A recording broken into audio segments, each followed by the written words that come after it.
Hello. आज हम लोग निकट दृष्टि दोष और दूर दृष्टि दोष के सवाल लगाने के लिए समझते हैं कि किस तरह से निकट दृष्टि दोष में सवाल लगाते हैं, किस तरह से दूर दृष्टि दोष में। तो निकट दृष्टि दोष में निकट की वस्तु इस पर दिखाई देती, दूर की नहीं दिखती।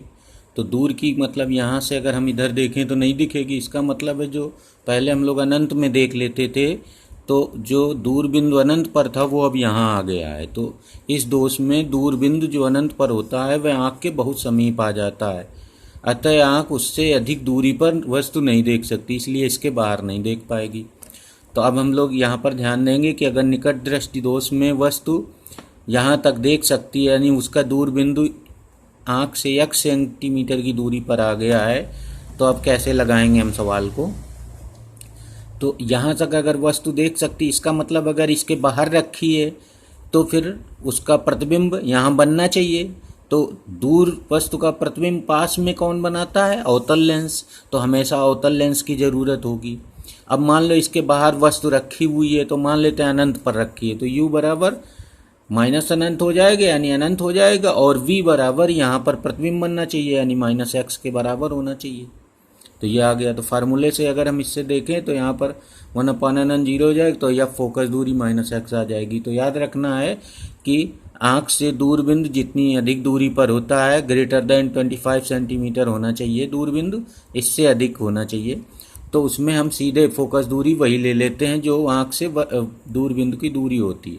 तो f बराबर -x हो जाएगा। और क्षमता p बराबर जानते हो 100 बटे फोकस दूरी, अगर सेंटीमीटर में रखी जाए तो डायोप्टर में आंसर आ जाता है। तो p बराबर -100 बटे x डायोप्टर, ये लिखा हुआ है। अब दूसरा पॉइंट है निकट दृष्टि दोष है, तो वो इससे भी नज़दीक देख सकता है। तो इससे नज़दीक अगर देखे, यानी ये जो x है ये पॉइंट यहाँ आ जाए, यानी <25 हो जाए। तो जब <25 पर देखे तो यहाँ पर u बराबर -25, यानी यहाँ की वस्तु का प्रतिबिंब वहाँ बनना चाहिए, नज़दीक बनना चाहिए। तो v बराबर -x पर, यहाँ x <25 है, तो फिर फार्मूले में हम रखेंगे। तो इससे जो फार्मूले में रख के जब सॉल्व करेंगे तो हमारा फार्मूला आ जाता है f बराबर xd बटे x माइनस डी। अब यहाँ पर x अगर <25 रखोगे तो ये नेगेटिव आएगा हमेशा, तो f का मान ऋणात्मक आ जाएगा। तो अवतल लेंस की ज़रूरत होगी यहाँ पर। तो p बराबर अगर निकालना है तो फिर पलट देंगे, तो p बराबर आ जाएगा 100 इंटू x माइनस डी बटे एक्स डी। तो यहाँ पर x का मान जब <25 रखोगे नेगेटिव, तो इससे लगा लेंगे।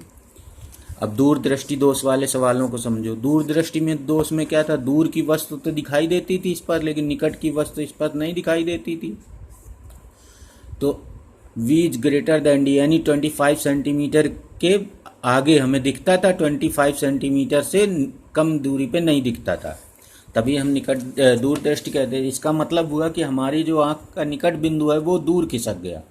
तो इसमें निकट बिंदु दूर हो जाता है। तो मान लेते हैं कि आँख से हमें यहाँ x दूरी पर दिखाई देता है, तो अब निकट बिंदु यहाँ से यहाँ पहुँच गया है। तो यहाँ पर u बराबर -25, यहाँ की वस्तु का प्रतिबिंब यहाँ बनना चाहिए, तो यानी पास की वस्तु का प्रतिबिंब दूर बनना चाहिए। तो ऐसा कौन करता है? उत्तल लेंस। इसीलिए इसमें उत्तल लेंस लगाते हैं, उसमें कैलकुलेशन में भी प्लस आएगा। तो u बराबर -25 डिस्टेंस पर रखी वस्तु का प्रतिबिंब यहाँ v बराबर -x पर बनना चाहिए। तो यहाँ पर फार्मूले में फिर रख देंगे मान इसमें, तो ये -1/-x minus 1/-d plus D हो जाएगा। तो 1/f बराबर ये आ जाएगा। तो ये फार्मूला f बराबर फिर वही निकल आएगा पीछे वाला, xd/x माइनस डी। अब इसमें जब x ग्रेटर देन 25 रखेंगे तो पॉजिटिव आएगा, तो उत्तल लेंस हो जाएगा।